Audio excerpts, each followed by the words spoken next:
इस वीडियो में हम किरचॉफ इक्वेशन के बारे में बात करेंगे। ये इक्वेशन क्या करती है? हीट ऑफ रिएक्शन को टेम्परेचर से रिलेट करती है। So let's consider a chemical reaction in which A forms B. A एक रिएक्टेंट है, बी एक प्रोडक्ट है, और डेल्टा एस क्या होता है? Heat of reaction. Heat of reaction इसको क्या है? एंथैल्पी ऑफ रिएक्शन भी कहते हैं। एंथैल्पी ऑफ रिएक्शन भी कहते हैं मतलब किसी भी रिएक्शन के दौरान जो एनर्जी हीट की फॉर्म में एब्जॉर्ब होगी या रिलीज होगी वो उसका हीट ऑफ रिएक्शन होता है, राइट। और ये हीट ऑफ रिएक्शन का टेम्परेचर बदलने से बदल जाता है। Means the reaction has different values of heat of reaction at different temperatures. And suppose for this reaction delta H1 is the heat of reaction at temperature T1 and delta H2 is the heat of reaction at temperature T2. दो अलग अलग temperature पे ये इस reaction का ये heat of reaction है दोनों, राइट। फिर हमारे पास ये इन चार चीजों को रिलेट करने के लिए एक फार्मूला है जो कि किरचॉफ ने डिराइव किया। उसको डिराइव करने के लिए हम क्या है इस इक्वेशन की मदद लेंगे। इसमें एग्जांपल क्या है कि मान लो ये कंपाउंड है आपका, ठीक है, CH3OCH3, ये एक ईथर है और ये क्या बन जाता है? ये CH3CH2OH। इसमें एक रिएक्टेंट है, एक प्रोडक्ट है, और किसी भी रिएक्शन के लिए जो डेल्टा H है that is equal to HP minus HR, ठीक है। डेल्टा H क्या है? Heat of reaction, enthalpy of reaction, HP total enthalpy of products minus total enthalpy of reactants. दोनों का डिफरेंस क्या देगा? हमें डेल्टा H देगा। क्लियर? अब इस हमारे फार्मूला को हम क्या डिफरेंशिएट करते हैं with respect to temperature. So differentiate this equation, this formula with respect to temperature, what we gate?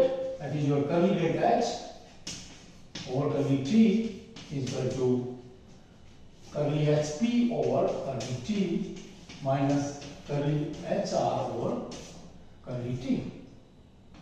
It's very important this, and we also know that this curly H over curly T is equal to CP. ये बहुत ही important relationship है। 1, 2 and 3. 1, 2 and 3, right? So this mathematical equation relates the heat capacity of any substance with its heat content or heat capacity, okay, with temperature also. मतलब ये जो formula है equation 3 है, ये तीन चीजों को आपस में रिलेट करती है, enthalpy, heat capacity and temperature.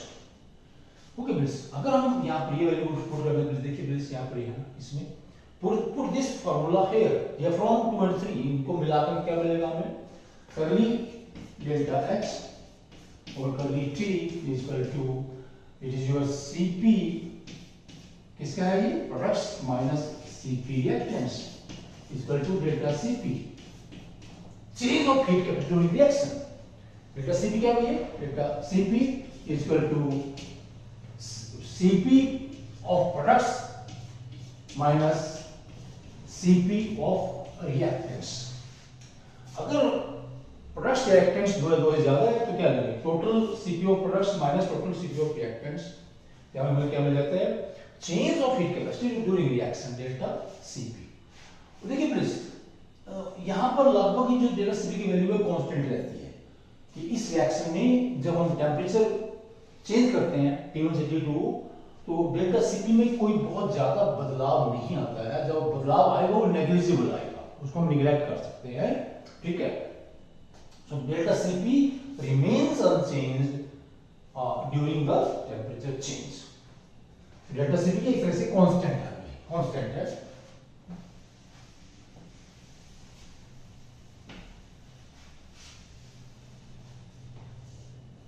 देखिए प्लीज, कर्ली डेल्टा H और curly T is equal to delta CP, and this equation can be written as d delta H is equal to delta CP is equal to dt। ऐसे इसको हम लिख सकते हैं इस तरह से, मतलब कर्ली को हम d से रिप्रेजेंट कर देंगे, d मींस डिफरेंशिएशन, और इसको फिर ऐसे ऊपर ले जाएंगे dt को। अब ये जो इक्वेशन हमारे पास आ गई है, अगर इसका नंबर यहाँ पर लगा दें 3 4, ठीक है, ये हम कह दें यहाँ पर 4 है, ये आपका 4 और ये 5 है, इक्वेशन 5। तो हम क्या करेंगे, इक्वेशन 5 को क्या करेंगे, डिफरेंशिएट करेंगे बिटवीन दीज लिमिट्स। क्या है, delta h1 t1 delta h2 t2। Okay, so let's differentiate equation 5 between these limits, between these limits।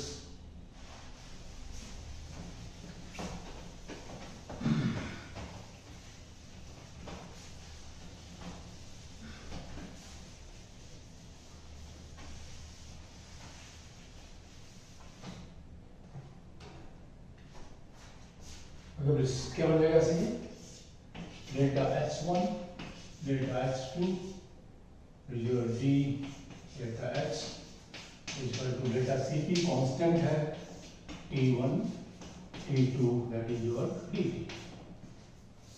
इसको हम क्या यहाँ पर ऐसे, अब क्या बनेगा हमें, ये delta h2 minus delta h1 equal to delta cp t2 minus t1, right. Equation ये कह लीजिए 6 है यहाँ पर, और इसको हम ऐसे लिख सकते हैं, delta h2 minus delta h1 over delta t2 minus t1 equal to delta cp। It is equation 7। So equation 7 is a very important mathematical formula or equation which known as the Kirchhoff's equations. So this equation relates two different heat of reaction at two different temperatures with the heat capacity change of the reaction। heat capacity change of the reaction। Okay, फिर हम कह रहे हैं कि constant है, इसको हम आराम से निकाल सकते हैं, हमने पहले दिखाया कैसे निकाल सकते हैं। फिर इस क्वेश्चन का फायदा क्या है कि यदि भी किसी भी रिएक्शन के लिए हीट कैपेसिटी पता है, किसी गिवन टेंपरेचर पर T1 पर डेल्टा H1 पता है, तो T2 पर डेल्टा H2 निकाल सकते हैं।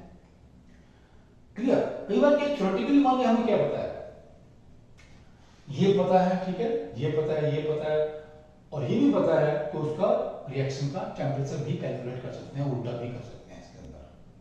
So this equation is used when the reaction occurs at constant pressure and mostly majority of reactions occur at constant pressure.